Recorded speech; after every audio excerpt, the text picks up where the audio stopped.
So as you can imagine, it does take a lot of time and effort to build these coalitions and these movements. And needless to say, sometimes these movements get knocked off their pedestal. And it's very unfortunate when it does happen, especially when it happens to one of the very best that I've seen in the political arena. And of course, I'm talking about Clare Daly. So she had some things to say, even though she was unceremoniously unseated from her seat very recently in the British Parliament, which of course we all hated to see. But as an activist, perhaps she'll become even more powerful than she's ever been. This report has the audacity to claim that the EU always seeks to reduce the risk of escalation. No, it doesn't. We are witnessing the collapse of the post-war system instigated by the US and Europe, all to shield Israel, our outpost, from consequences. It's a rogue state vested in ensuring instability in the region and US geopolitical goals. In the last month, it's bombed Palestine, Lebanon, Egypt, Syria, all the while claiming it's the victim. It's occupied parts of these countries and bombed them so often that we don't even generally give it a mention. They're doing everything they can. Desperate.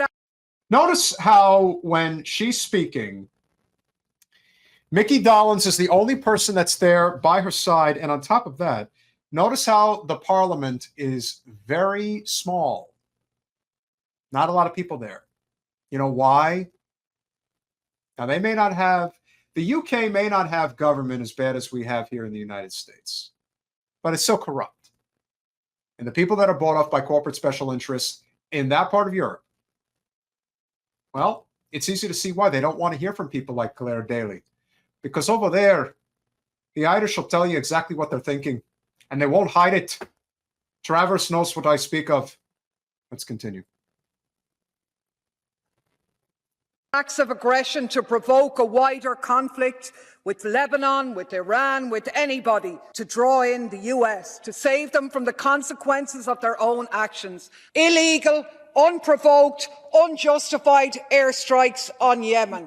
Clearly, you couldn't care less about peace in Yemen if you're standing by and seeing civilians being bombed in Yemeni cities who've had nothing got to do with.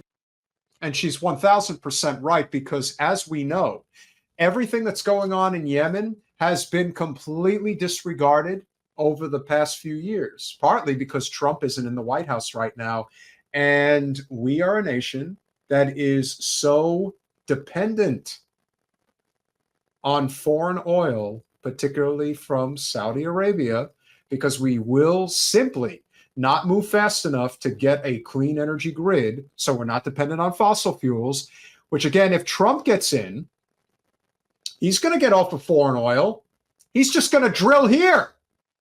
He's going to contaminate even more water supply because we could certainly afford more of that shit. No, we recognize as a people these problems, even though we have a suppressed channel. For those of you who are watching and spread the word and get it out there, people just need to understand that so many of these problems that we are dealing with, they can easily be fixed. Clare Daly knows the score and knows it well. That's why speaking truth to power is so dangerous. And that's why the powers that be move heaven and earth to stop it, because they have nothing to stand on. Nothing. Zero. So that is why they have to do what they're doing. They must suppress. They must attack. Otherwise, what are they supposed to do? If they just had a fair fight, they'd lose every time. They could never win. But that's not the system we live in yet. This. 2 weeks ago, Israel bombs Iran's embassy in Syria, an act of aggression against two states, the UN Charter and the Vienna Conventions. Not only no condemnation, but defence of Israel against retaliation. The US has never respected international law. It was always one law for their friends and another for everybody else. Lawless, barbarous acts to inflame the region, when the truth is that the EU has been seriously active, not in preventative diplomacy, but in preventing diplomacy. But after 6 months of throwing international law on the bonfire in Gaza, something is broken. We are in free fall. The very same international law that a horrified world has watched being trampled into the ruins of Gaza while the EU hands Israel more weapons.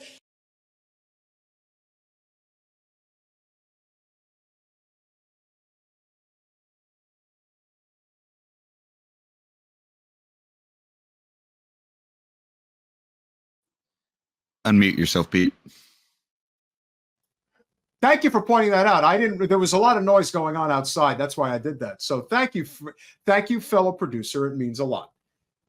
Not only does my Irish pride sing when I hear Clare speak, and she's the real deal, but she's absolutely right. There is no coming back from what Israel has done to the Palestinian people. Now everything's on the table. International law, funding, everything. What's to trust? Just as I've pointed out for the longest time. My defense is not of the Russians over the Ukrainians. My issue has always been that this was an avoidable conflict, but because of the way that our nation in particular operates when it comes to foreign policy and always needing a boogeyman, just like the similar thing is going to happen if we're not careful in Taiwan. This is how it happens. And what is so incredible is when people like Clare Daly, who understand that she may end up becoming a martyr politically as a result, and it happened. She lost her position because the UK Parliament did everything in their capacity to make sure that she lost. They moved heaven and earth to get her out of that spot. But that's not going to shut her up, because much like Jen running against Wasserman Schultz, the goal is to get to Capitol Hill and be just like Clare Daly, to make them scared shitless to have to listen to somebody like this, because what ends up happening is they wake people up. They inform them about the realities of how the global superpowers operate. Not that we're bringing democracy to the rest of the world. No, we're just figuring out a way to pillage and take money and power. That's it. And Clare, so eloquently, not so eloquent, we Irish are not that eloquent, very direct. That, to me, says everything about what's going on right now. And by unseating her, she's now going to become twice as powerful as far as I can see. And maybe she'll try to win her seat back. You never know. But she is a balls to the wall. I don't give a fuck. I'm going to do it my way. And that's the attitude that people who really care need to be doing. There are a number of people in political office right now who don't operate that way. They don't have this type of courage. She's got it all, and it means a lot to see. And cheers on the genocide. They are the ones who have enabled the continuation of Israeli terror. Without them, it would already be over. Strikes on hospitals, normalised. Famine as a weapon of war, normalised. All with impunity. You can't even call for it to stop. You can't even call for a ceasefire. Well, of course you can't, because these crimes against humanity are being carried out with your weapons in your name when you stood with Israel a month ago and you said you'd stand with them now and in the days to come. So don't come in here trying to wipe the blood off with belated concern. It's over. The EU has no moral authority. If you want to sort the situation out, end the genocide. And the genocide, what more can you say? And her voice, while it may be alone in many respects, that voice is louder than 100 voices who are supporting the Israel genocide. That's the truth. Big Dumb Animal, thank you so very, very much. It is much appreciated. It's good to see you. There is no question that if Jen is successful, that a lot of it will hinge on this idea that people are finally ready for change, and then you might actually have a representative on Capitol Hill that is willing to conduct herself like Clare Daly.